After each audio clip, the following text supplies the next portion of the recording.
It's not quite the 21 we had registered. Things have changed. Oh, it's gotten, there we go.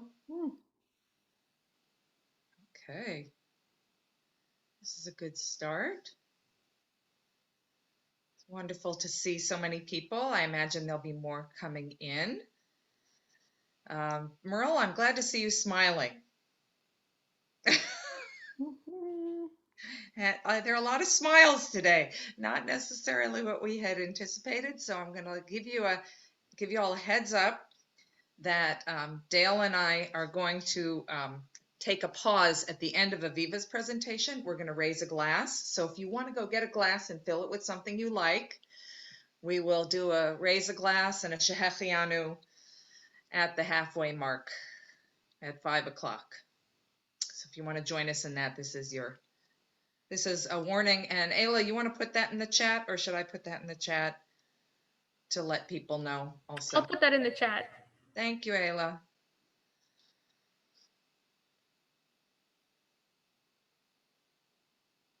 Give it another minute.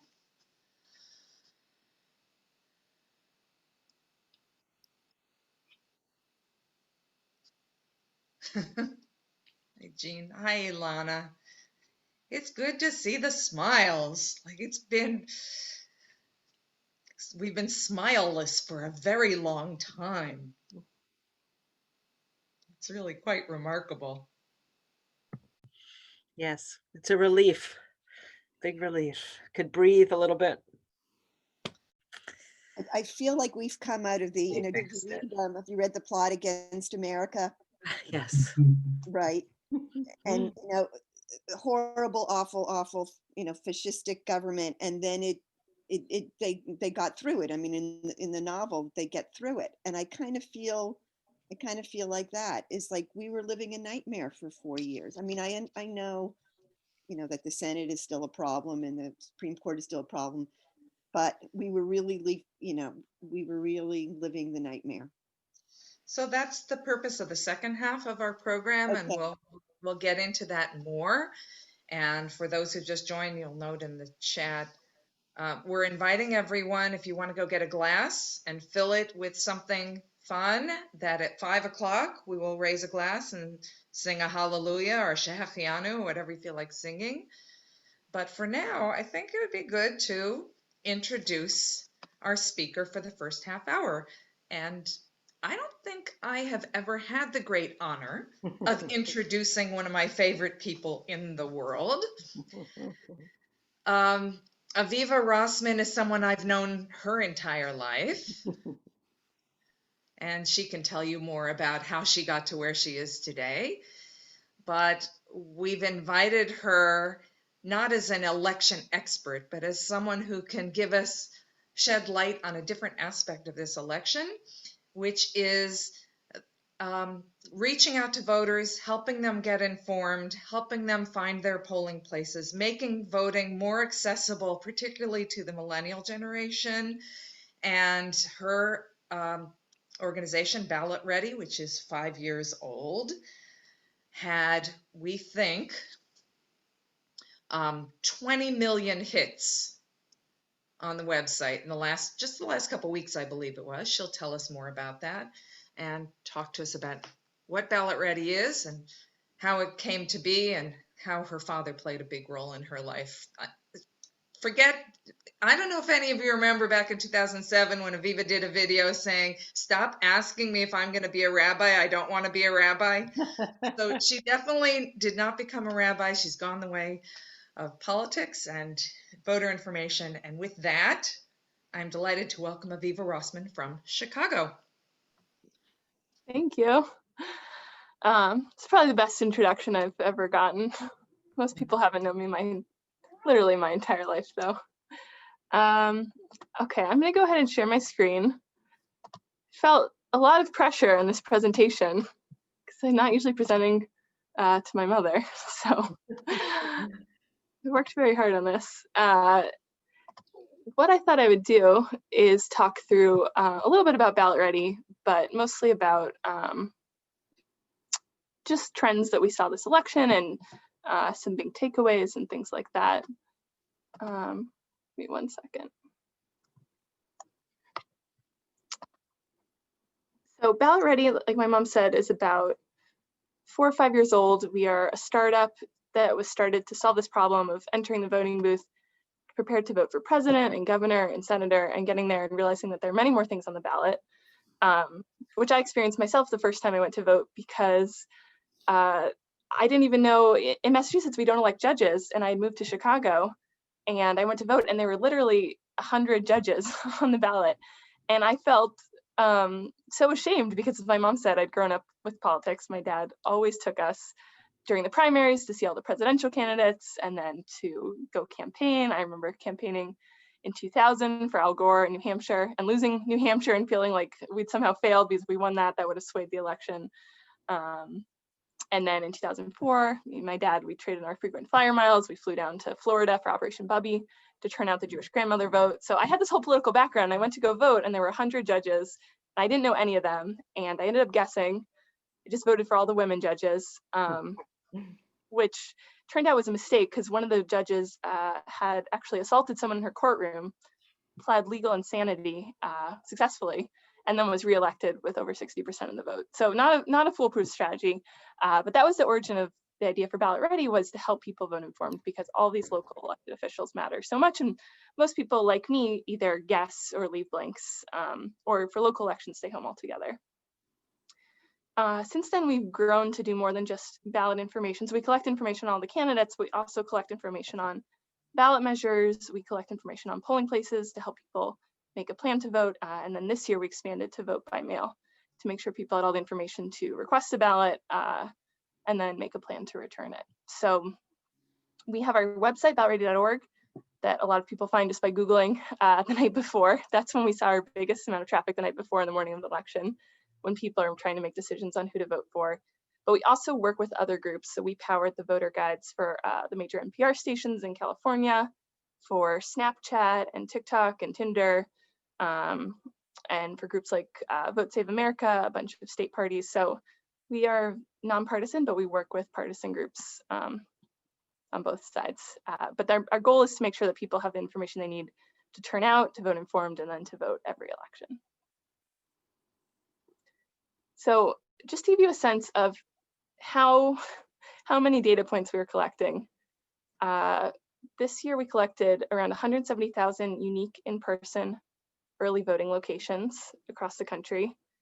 We collected 255,000 drop-off locations, and then 60,000 election day polling places across 12 swing states. We didn't collect polling locations in all states. But you can see the growth in drop boxes. I'll talk about this a little later. This was a huge story of the election, making sure people had a place to return their ballot if they weren't going to do it by mail. And then there's also a pretty wide expansion of early voting this year. We also collected around 97,000 candidates nationwide for 71,000 seats up for election. And so this is just to give you a sense of the scale, even though all of the coverage really focuses on presidential and Congress and then sometimes state legislatures, there's so many people on the ballot. And actually, as you get further down, what our data shows is that most of them are unopposed. The average number of candidates running for positions at the very local level that we saw was 1.06, which means that most were just running with no one against them, which to me is a missed opportunity, because it means that either it's a nonpartisan race and the incumbent's just getting returned, or the opposing party doesn't run someone against them, which I think, on the Democratic side has been a huge disinvestment at the local level, and is a huge opportunity for progressives to make sure there's actually someone running for all these local seats across the country. We'll probably see this many positions up for election next year too. So that's the other interesting thing, is this is a big election year, but next year at the local level is just as big as people run for all these townships and municipal positions and school boards and things like that. So where does the race stand as of today? This was the map as of a couple hours ago. So we know Biden has won. We'll see where things stand in Georgia and Arizona. Alaska, North Carolina, probably going for Trump. This is the map of the Senate. Again, something's still being decided. Democrats flipped 2 seats, Colorado and Arizona. Republicans flipped the seat in Alabama. And so it really seems like it'll all come down to these 2 runoff elections in Georgia, January 5th. was telling my mom, my co-founder is moving to Georgia for the next couple months because she can work from anywhere, and this is going to be where the attention is for the next couple months as people prepare for this runoff that will really decide who controls the Senate. Just some other interesting tidbits. House of Representatives, Democrats will maintain their majority, but Republicans will net around 6 seats. State legislatures, this is somewhere where Democrats thought that they would flip, but actually saw very little change. Republicans actually managed to gain control in some state legislatures. The only one that seemed to flip is Arizona, although we're still waiting to see what happens there. We did see a new milestone, which is that at least 131 women will serve in the next Congress, passing the previous record, including, this is partly spurred by more women running on the Republican ticket who were elected this cycle.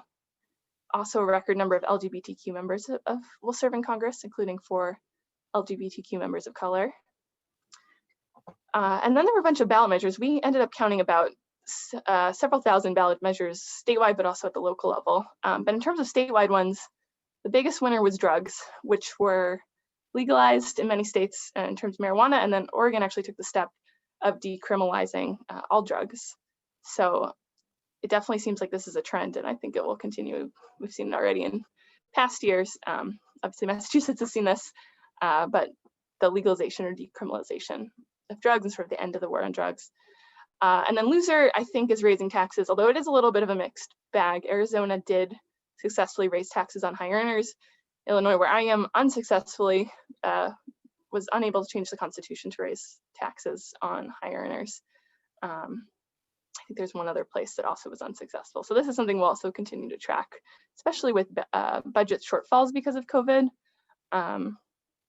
This was one way, at least in Illinois, they thought they could deal with this problem of a huge budget and pension shortfall, and it was unsuccessful for now.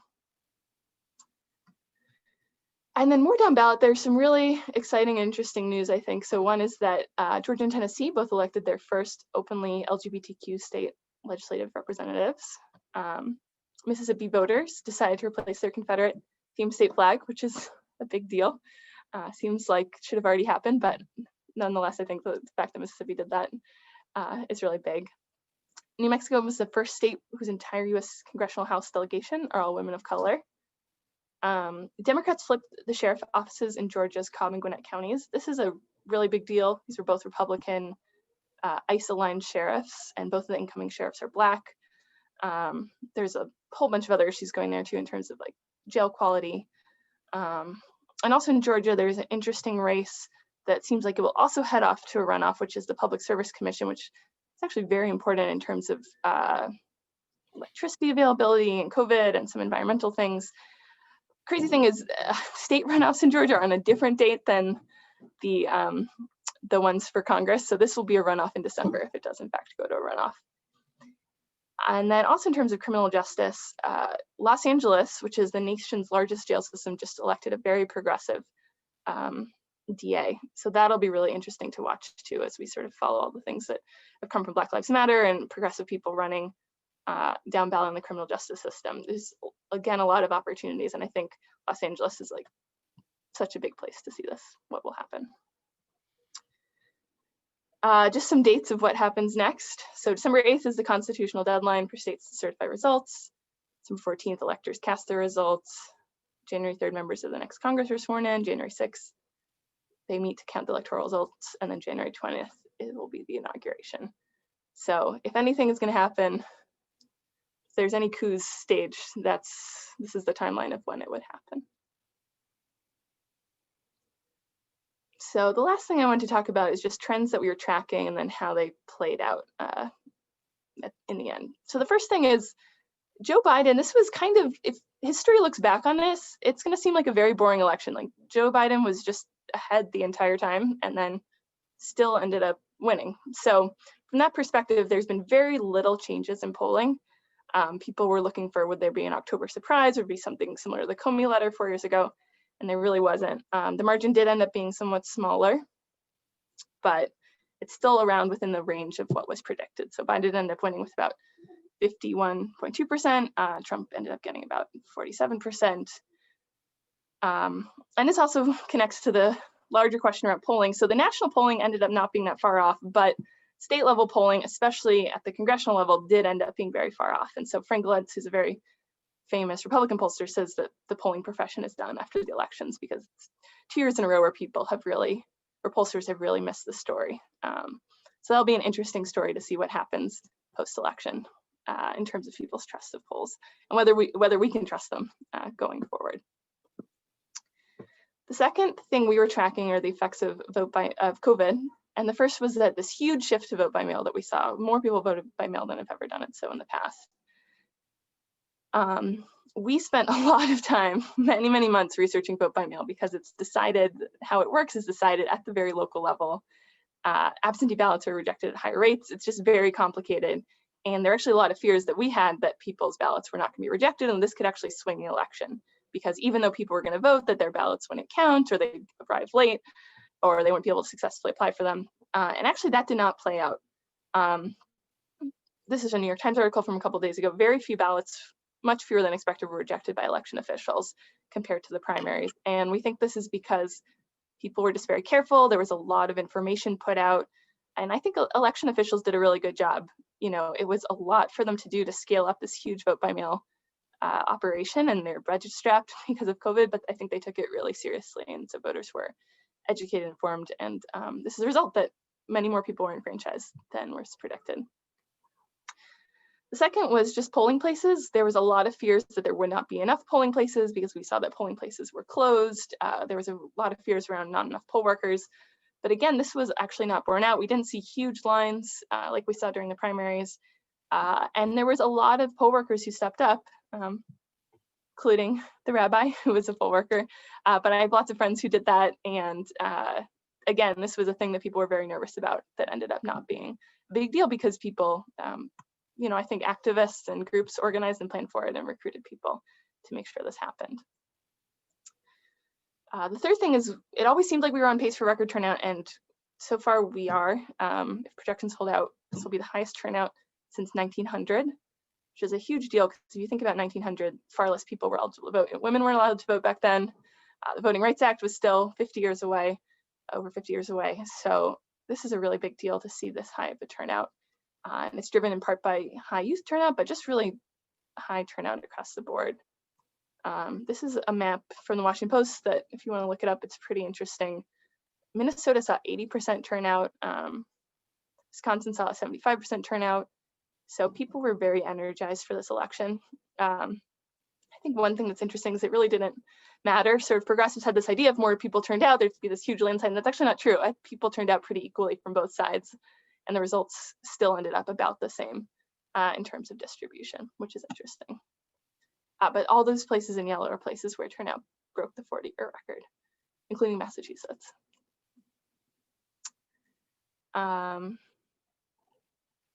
Yeah, so this is what I was just talking about, this political scientists saying, you know, this is the turnout political scientists only dream of, but it really didn't change that much in the end. And the last thing we've been tracking is just, will there be a constitutional crisis? In the summer, there were some war games and simulations of what would happen if Trump refused to step down. And to some extent, we are in the middle of that because Trump has not conceded. But I think what I'm seeing is, and maybe other people are seeing differently, is that people just aren't taking it seriously. So it seems like we won't have the sort of crisis that some people were worried about, where faithless electors refuse to follow the results of the Electoral College, or states refuse to certify the results, or something like that. It does seem like, fingers crossed, we'll have a peaceful transition of color, although peaceful transition of power, although this is still, again, TBD. So that's really it. Those are the big things we saw. Again, it's a really exciting result, but also a lot of exciting things down ballot, and it'll be interesting to see if this high turnout continues and what effects that will have on future elections. And then I'm here to answer any questions. Like my mom said, I know less about actual specifics. These are things that people tell me from my staff who are paying much closer attention, but happy to answer any questions as best I can.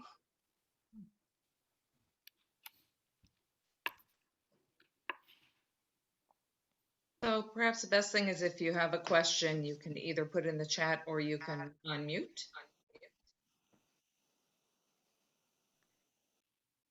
I had one comment, Sherry, if I might.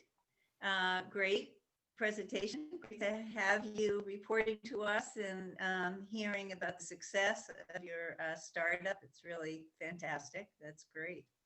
I had one comment about the mail-in ballots working. I mean, you probably can't tease it out, but certainly I and many of us were involved in phone banking, you know, the Democrats and progressives, to try to help people get those mail-in ballots correctly. So I hope we have some credit for that, of the greater success of it, with fears about how it would go. I'm not sure how much you referred to the county election, you know, supervisors or states educating people, and that certainly happened in some places, but I'm not sure it would have been as good a picture if there hadn't been such a high mobilization. Oh, I think absolutely. I mean, we were working with a lot of campaigns and state parties, and like I said, you know, Pod Save America, and I agree. I think a lot of credit goes to the campaigns that anticipated that this is a problem, and like you said, organized volunteers, like so many people calling, making sure people return their ballots, making sure that they applied to vote by mail. I think that's a kind of a missing story of the election, is just that all these problems people foresaw, everyone came together, campaigns came together and made a plan and executed on it. And that actually went pretty well in terms of, again, making sure that there are poll workers, making sure people could vote by mail. And yeah, millions of people contributed to that as volunteers. So I agree. I think that's a really big part of the story.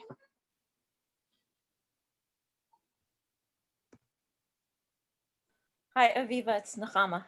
How are you? What a great presentation.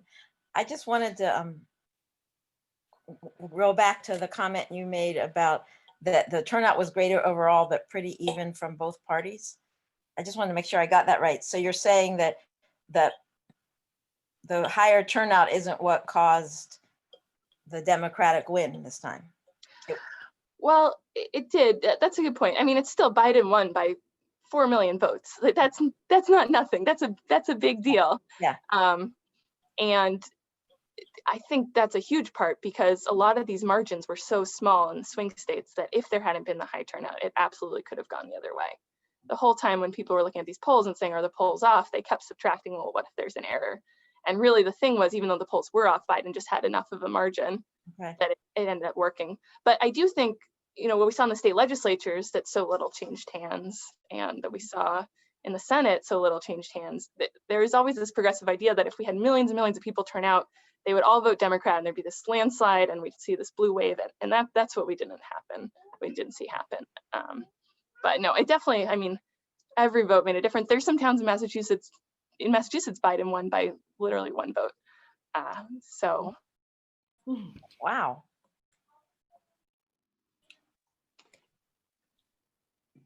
Let me see if I can find that link. I can post that for you. I have a question about. Wow. The other comment I just wanted to make was, following on what Sherry said, that it seemed to me almost unbelievable that every local election authority in the country managed to pull this off successfully. I mean, it's so decentralized, and that's astounding. You would think there would be, 10% mistakes or something, because that's how bureaucracies and people work. So how did it happen? Does anybody know why it went so well? Or I guess Trump doesn't think it does, but did. So, Nechama, part of what they've said, having worked with the Maine Democratic Party and what happened in the little parts of Maine, is that because Trump announced up front there are going to be problems, the secretaries of state all the way down to the locals all did much more planning, and they were much more exact. They got more people because, as Aviva said, they had more mail-ins. So there were extra ways, but it was also because he told us what he was going to do. So I think we were better organized to respond or do a better than normal job of counting all those extra ballots. That makes sense. Hey, Also, Jocelyn. I think maybe I'm sorry, just the disaster in wherever it was, Michigan, in Wisconsin in the primary, whether that also was a major influence and didn't give people much time to ramp up. But certainly in Wisconsin, that was a big issue. Go to Jocelyn. Do you have a question?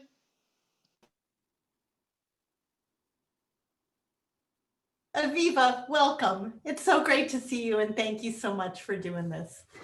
I'm wondering whether or not the dynamic that you're talking about, Jean, had any impact on voter suppression at all. And if you guys, Aviva, tracked that in any which way. Aviva, you go first. Yeah, I think it's hard to know the effects of voter suppression because there was just such a widespread coordinated effort around it. But I think this is another thing where people saw it coming. And so there was a lot of preparation, election protection, and still a lot of work around ballot curing. So it's hard to know, but it definitely was both a force and then something that people were working around. Is that what you saw, Jean? Yeah, and I think some of it, so I did the last 3 weeks in Florida working with the voter protection program. And I think what we saw was that we were better. We used the same thing the Democratic Party gave out 4 years ago. It's called Lawyers Bound for Justice. But we were better prepared. They were better prepared. So I think at least day of suppression, we were prepared for. I don't know about the people who didn't vote because they were afraid or were told their mail-in didn't work, and in Pennsylvania had to show up with every ballot and every envelope and every thought of any envelope that ever came with the ballots, or you had to do provisional. So I think there were lots of things they were successful at suppressing the vote.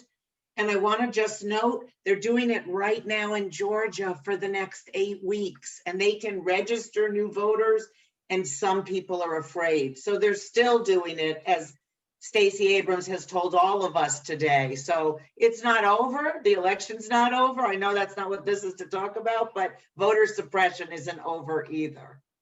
Thank you, Jean. I appreciate your add. Ilana has a question. We're going to finish up within the next 2 minutes. So I'm going to ask just for questions from people who haven't asked anything yet. Ilana? Just connected to what the previous questions, is there any data on how long lines were in different counties? Yeah. I think one thing that I saw is just because so many people voted early, there were long lines for early voting, and also so many people voted by mail that just long lines were not the story that they were in 2016. In the swing states, the voter protection program, the first thing that people did in checking in was to say how long the lines were. And they're saying, in fact, except for a few exceptions, the lines were longer during early voting when they were checking in. They haven't looked at all the data, but I think Aviva, the 5 swing states where they all did that lawyer bound for justice, it was worse during the early voting than it was the day of the election. Yeah. Yeah, I think the voter suppression was more, Texas said you can only vote by mail if you are, you need to be busy during the entire section of early voting, and COVID is not an excuse, and only if you're over 60, all these things. But I think people just found a way. Like if you look at the turnout, Texas still had an incredible turnout, and that was early voting and election day and people finding excuses. So I think it was that's the story, is that there was a lot of attempts, but people were very motivated to vote regardless. Aviva, I want to take a prerogative and just make one other note to check with you. As Brian noted earlier today, people were obsessing about why it was taking Pennsylvania so long to count their votes. But the truth is, a lot of states have not finished counting their votes. And I'm wondering if you have any sense of whether you think this margin could grow. This is that not only the margin, but voter participation. We don't know how many people yet actually voted, right? Yeah, no, that 66% is a projection. But the results, and even presidential results, even if they're mostly decided in the next couple of days, what we've been seeing throughout the entire year gathering results is it takes weeks for down ballot. So that'll take a long time as they continue to count and certify. And there'll be recounts about things that aren't presidential. So there's still a lot of races undecided. Lauren Underwood, who's in Chicago, like her race is coming down to a couple hundred for Congress. So yeah, it'll be going for, I think, a couple weeks at least. Can I just make a Final, Aviva, is there anything final that Aviva you want to say before we move over to this second half of the program? No, it was fun. Thank you for inviting me, Rabbi. Pleasure. Were you going to bring a little guest on? Oh yeah, okay, I forgot. We're going to take a moment. I invited people to bring a glass. If there's something you want to pour into a glass, we're going to raise a glass and sing Shehechianu together. A number of people said they really want an opportunity to celebrate. And most of us, you know, unless you went out in the streets yesterday, most of us have had to celebrate either by calling and texting or just with whoever happens to be in our immediate household. So this way, we can create a big celebration. And Isaiah can join us too. Hi, Isaiah. Oh my God. Hi, sweetie. Say hi. Say hi to all the people. Hi, Isaiah. Oh my God, he's beautiful. He's so adorable. Oh my God, he's edible. He is beautiful. Oh, Mazal Tov Aviva Lech. Wow. L'chaim, Hey, Yeshaya. Isaiah. You're gorgeous. You say hi. Woo. Will you wave? Hi. Hi. You see Savta? Oh, is he a beauty? Hi. Used to Zoom, Aviva. L'chaim. Oh yeah, hi. Hello. He's pointing at me. Oh, good. I know, that's got to be me. And he's Okay. too. Hi. What? All right, Isaiah, you want to join us in a l'chaim? Yeah. L'chaim. Okay, everybody, here's to hope. Here's to new possibility. Here's to real change and real healing. Amen. Hi. L'chaim. Chaim. L'chaim. L'chaim. Baruch Baruch atah Adonai Eloheinu. Olam Shehecheyanu v'kimanu v'higianu l'zman hazeh.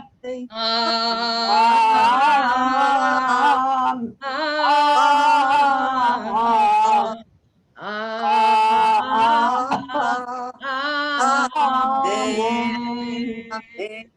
L'chaim. Baruch atah Adonai. Aviva, thank you. Borei pri You. Captain. Isaiah, blow a kiss. Okay. Yeah. Good job. Bye-bye, sweetie. Really precious, Aviva. Thank you. He is totally beautiful, Aviva Lech. That's the bonus. Wow. Mazal Tov, Savta. That's the bonus. Bye bye. Good. Good. Thank you. job. Bye. Bye. Bye. Okay, well, that was fun. Fabulous. Hello. What a treat. Yes. Hi, Real- darling. How Okay, Ayla, we're going to put everybody back on mute for a moment.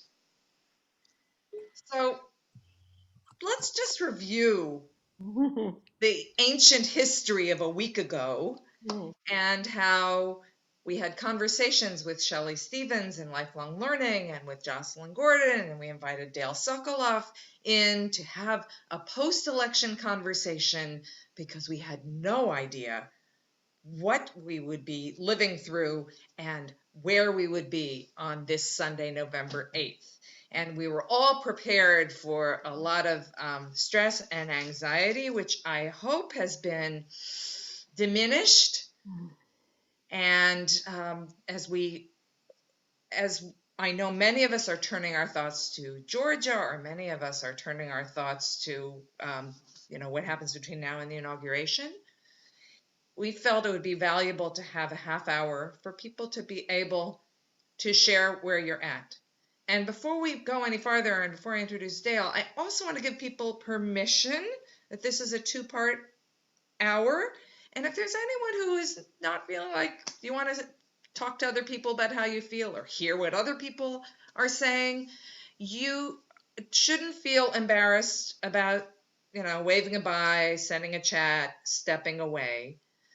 Our plan is for half an hour to basically break up into 2 breakout rooms. Dale and I will each take one, and then we'll come back together. And our idea is to end on a high note regardless. We want to create a safe space where people will each have a little time to share.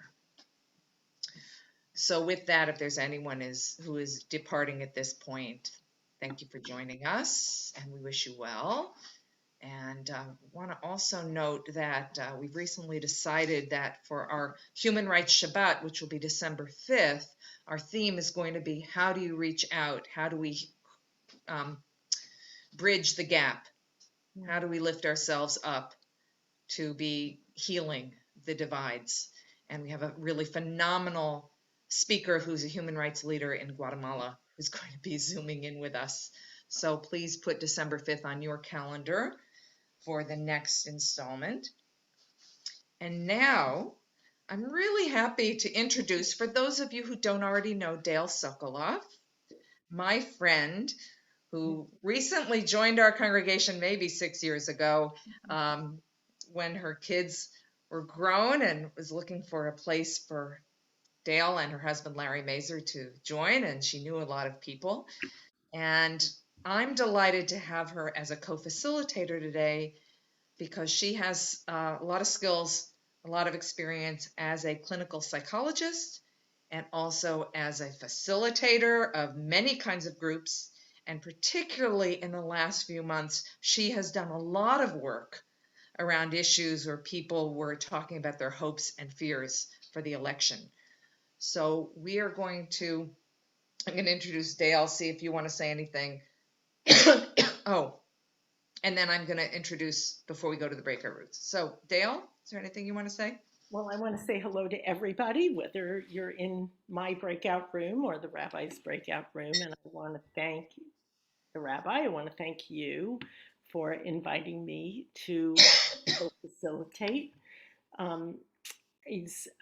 As we were talking about this, I was sharing a Harris poll that was put out by the American Psychological Association that showed unprecedented levels of stress that people were under for the last number of months or perhaps years, but related to this election specifically.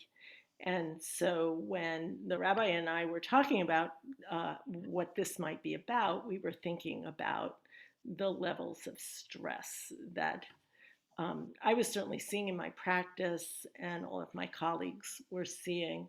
But as you've said, our conversation may be very different today, and maybe about whatever it is you'd like to talk about.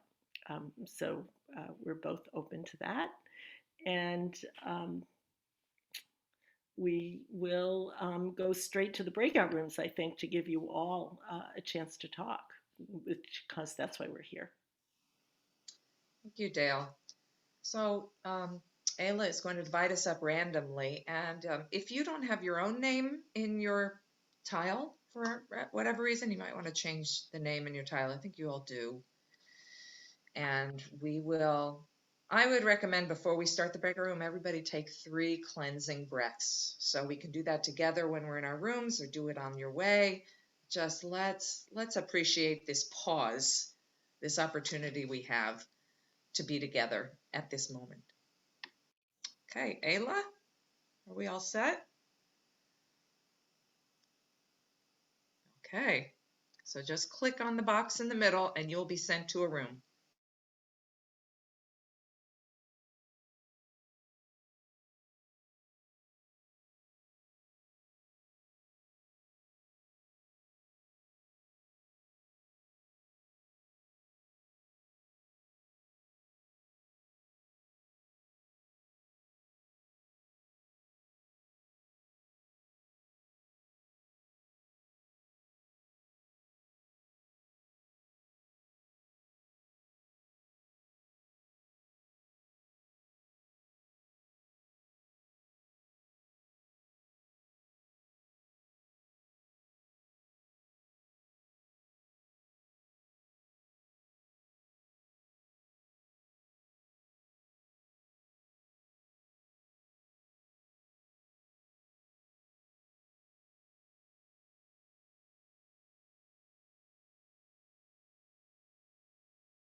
I didn't mean to click off. Dale, I lost the end of what you said to me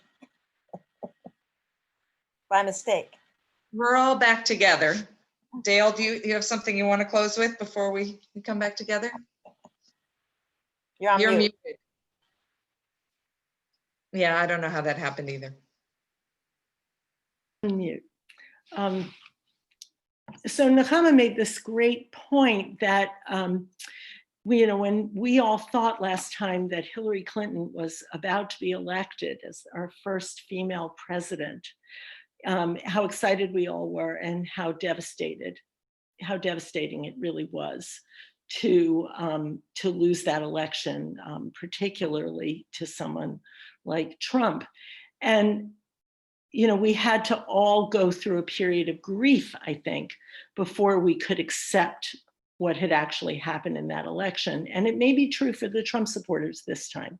And if we're going to meet them somewhere in terms of dialoguing and in our empathy and some sort of understanding, if we can, in terms of repairing the divisions in this country, we really have to understand that that these people are also grieving right now, a loss. So I thought that was a really valuable insight for all of us. But we're all back together now and we're in a different conversation. So that was just a piece of really some of the wonderful things that the people that I was with in my group were able to share with each other. And I assume, Rabbi, that your group also shared some pretty, insightful and moving thoughts. We had thought that we would just take a few minutes before we close just to talk about some of the ways that originally we were thinking of coping kind of with some of the fears and anxieties that we had as the election might still be in play as we were meeting right now. I think we still have some fears, and for some people, we have a lot of fears still, even though we have one win. We've clinched a really good win and we're all feeling really good about it, but there's still a lot of work to be done and a lot of things that could happen that people are worried about. And so I just wanted to share a couple of things. What I love about the conversation that our group was having is I think you basically covered all of these.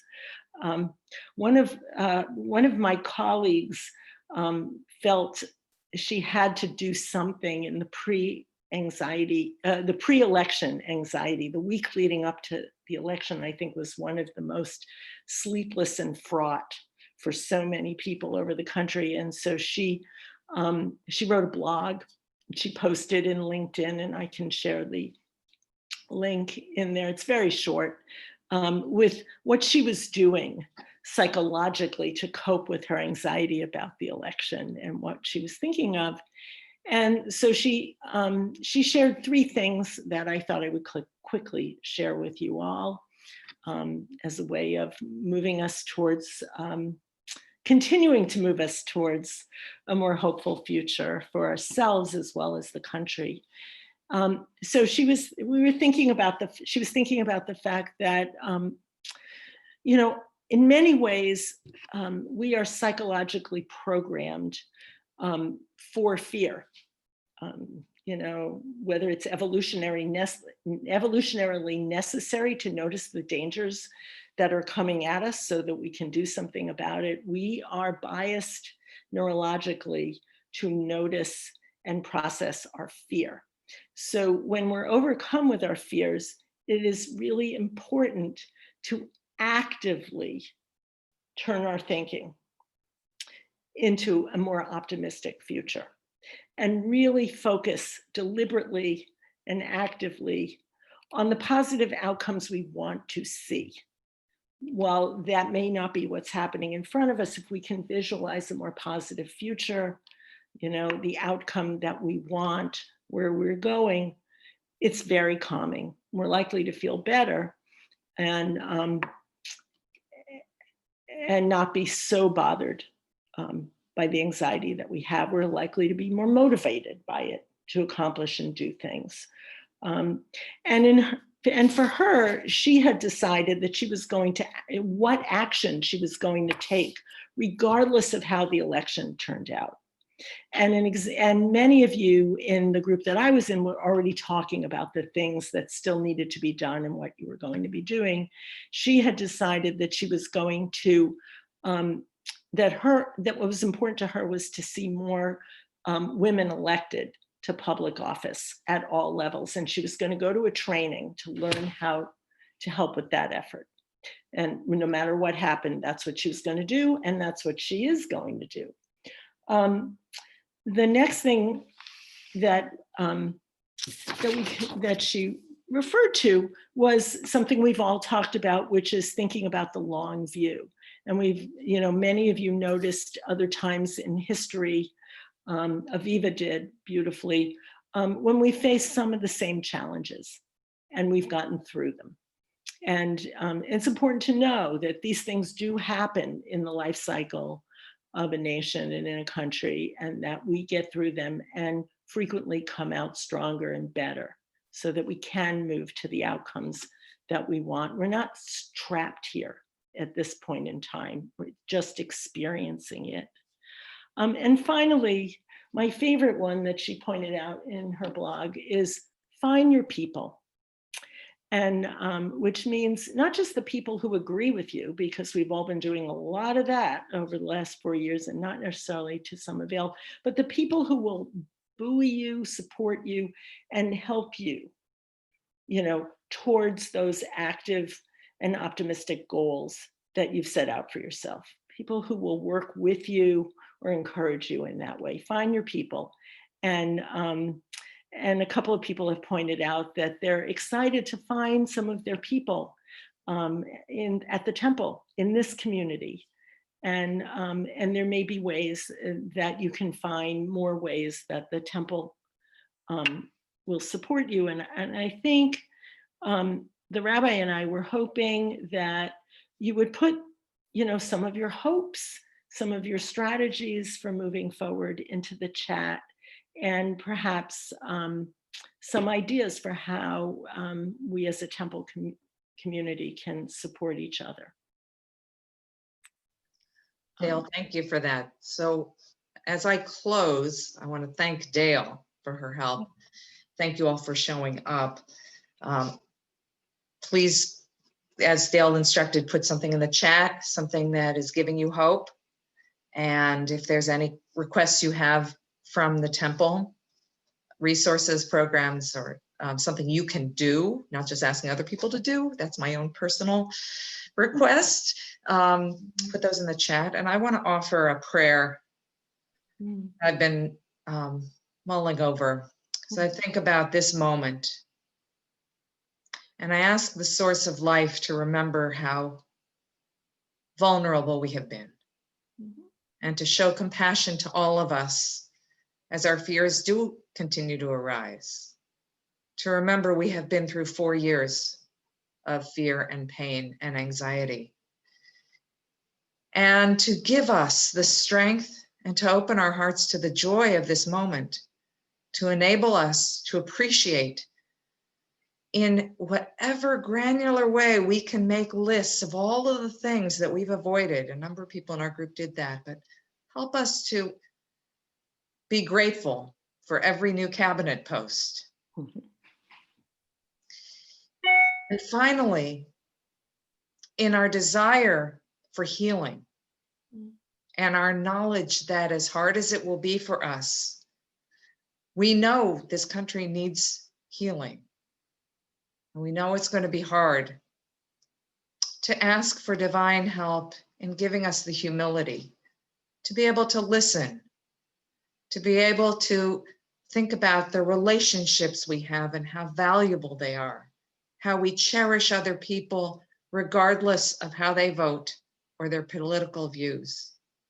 And please, God, give us renewal in this moment so that we can go forward keeping our hopes intact, aiming us toward that unattainable messianic vision, bringing us just a little closer.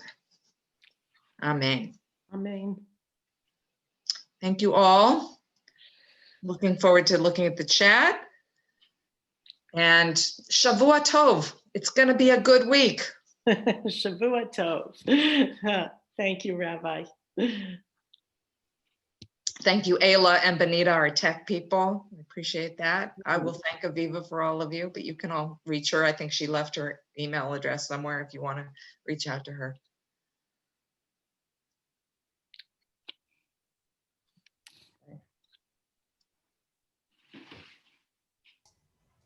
Thank you so much, Dale. My Thank you, Rabbi. Thank you. Thank you, everybody. This was great. I second that, or third it. And thank you to Shelley for suggesting it. Yes.